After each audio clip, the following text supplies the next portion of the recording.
तौबा यानी अल्लाह की तरफ लौटना। हम इसे आम तौर पर एक रूहानी चीज़ समझते हैं, है ना?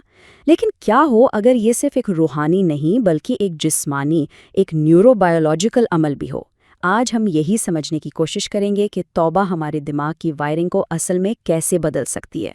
चले अब गुनाहों या गलतियों को एक बिल्कुल नए, एक साइंसी अंदाज से देखते हैं।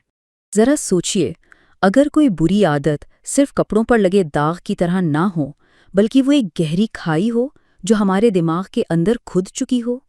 बात किसी बाहर के दाग की नहीं, बात हमारे अंदर की एक फिजिकल तब्दीली की है। देखें, यहाँ पर असल मज़े की बात शुरू होती है। आमतौर पर हम सोचते हैं कि गुनाह कोई बाहर की चीज़ है, जिसे धो दिया और बात ख़त्म। लेकिन साइंस न्यूरोबायोलॉजी हमें बता रही है कि हर आदत, अच्छी हो या बुरी, हमारे दिमाग में एक फिजिकल रास्ता बनाती है, एक न्यूरल पाथवे।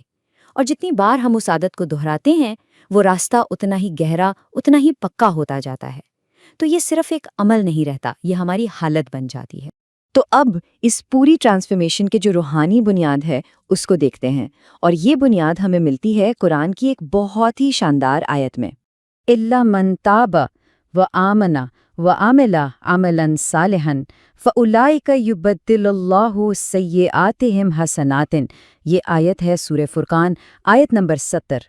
तर्जुमा है कि सिवाय उन लोगों के जो तौबा करें, ईमान लाएं और नेक अमल करें, तो ऐसे लोगों के गुनाहों को अल्लाह नेकियों से बदल देगा।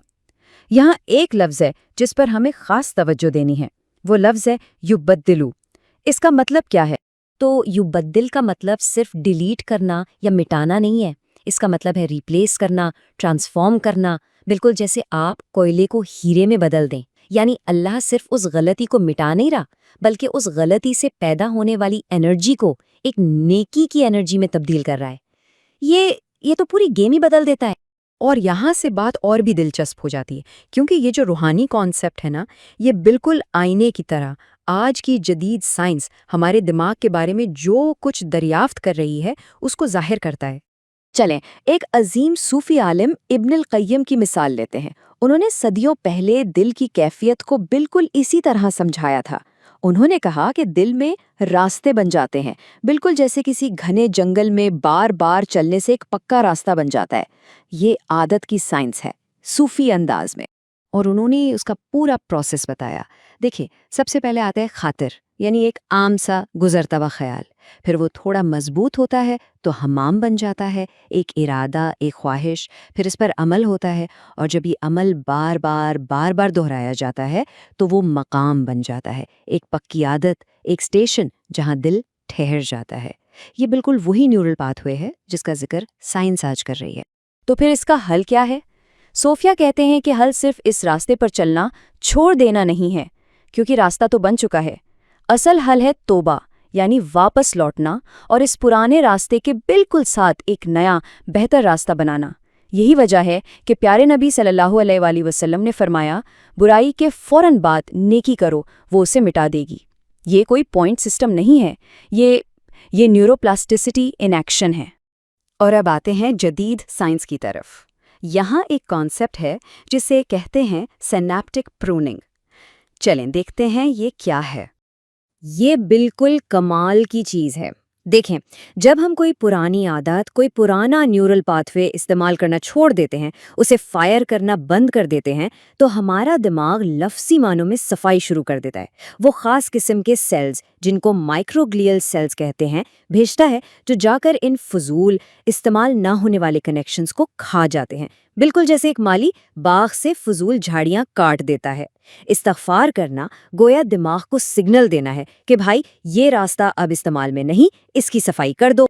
अच्छा, तो ये सारी थियरी तो बहुत ज़बरदस्त है, लेकिन इसका फ़ायदा क्या अगर हम इसे इस्तेमाल ना कर सकें?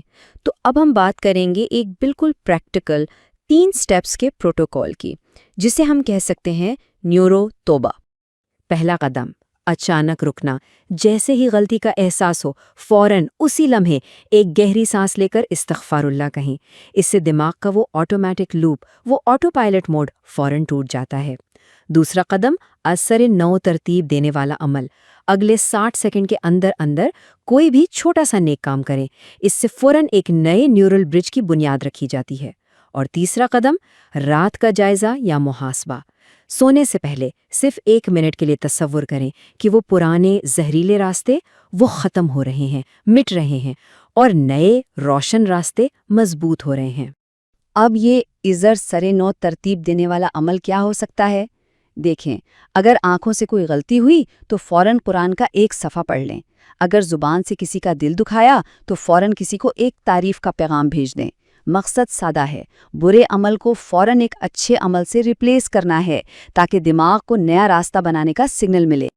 اور جب ہم یہ سب کرتے ہیں تو اس پورے عمل کا جو سب سے بڑا انعام ملتا ہے نا، وہ ہے شرمندگی اور ماضی کے بوجھ سے ایک گہری آزادی۔ اس بات کو سمجھیں، ہمارا ماضی، ہماری غلطیاں، وہ صرف ایک خام توانائی ہے، ایک ایسی توانائی جس کے بدلنے کا اللہ انتظار کر رہا ہے۔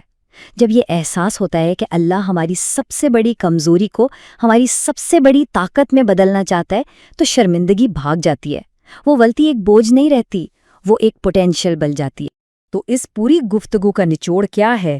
منطق یہ ہے کہ اللہ ماضی کو صرف اریز نہیں کرتا، وہ اس کی توانائی کو مستقبل کے لیے ری پرپز کرنے کی پیشکش کرتا ہے۔ اور اس تجزیے سے جو لہر ہمیں اٹھانی ہے وہ یہ ہے، صرف ایک بری عادت کو روکے مت۔ جب بھی کوئی غلطی ہو، اپنے دماغ کو مجبور کریں کہ وہ اسے اگلے 60 سیکنڈ میں ایک نیک عمل سے بدل دے۔ اس طرح کے مزید تجزیوں کے لیے لاجک ویوز کو لائک، شیئر اور سبسکرائب کریں۔